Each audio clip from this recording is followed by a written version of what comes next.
In today's Parents in Action, we are tackling a subject that can be difficult for parents. Your teen has reached that edge that you've been dreading the most, the age when they start to date. And they find themselves in the throes of young love, and it's critical that they learn to know what healthy behaviors are when it comes to dating.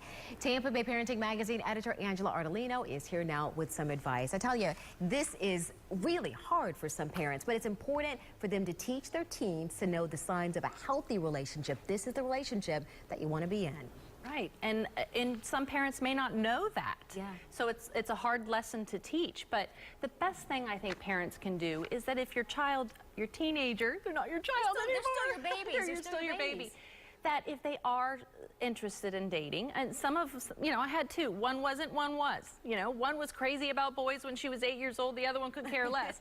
So it's nothing wrong if one doesn't want to and one does and is interested. But you need to teach them what a healthy relationship is versus an unhealthy relationship. And the best way you can do that is to invite them over.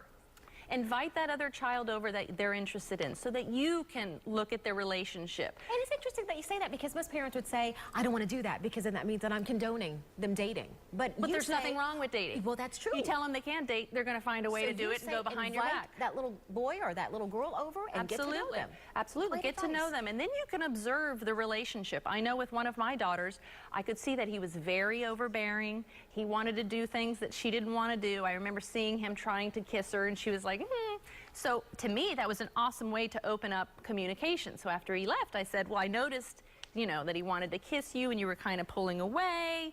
And, you don't have to do anything that you don't want to do. Of course, she was so uncomfortable talking to me about it because I, witnessed it.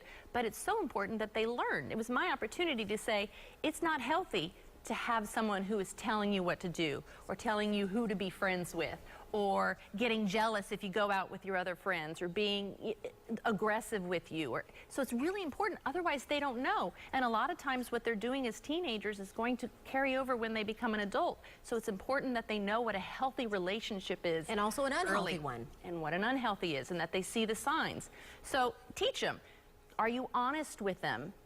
Are they friendly? Are they supportive? Or do they care about your feelings? Things like that, so that they understand what it really means.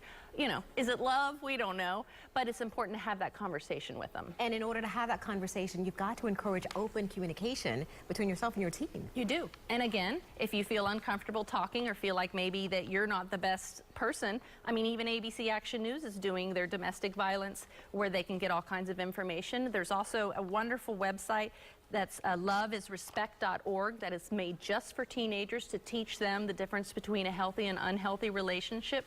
So as parents, we can't know everything, but there's so many awesome resources like ABC Action News, TV Parenting, and this website that help you bring up that conversation or let the kids sit and watch and learn what a healthy versus unhealthy relationship is. Fantastic advice. Always good to see you, Angela. And if you missed any of Angela's points or you want to share her information with another parent, just go to our website, abcactionnews.com. You can also find help with a variety of parenting issues on Angela's website, tampabayparenting.com. And while you're there, she says you can sign up for a free subscription to Tampa Bay Parenting Magazine.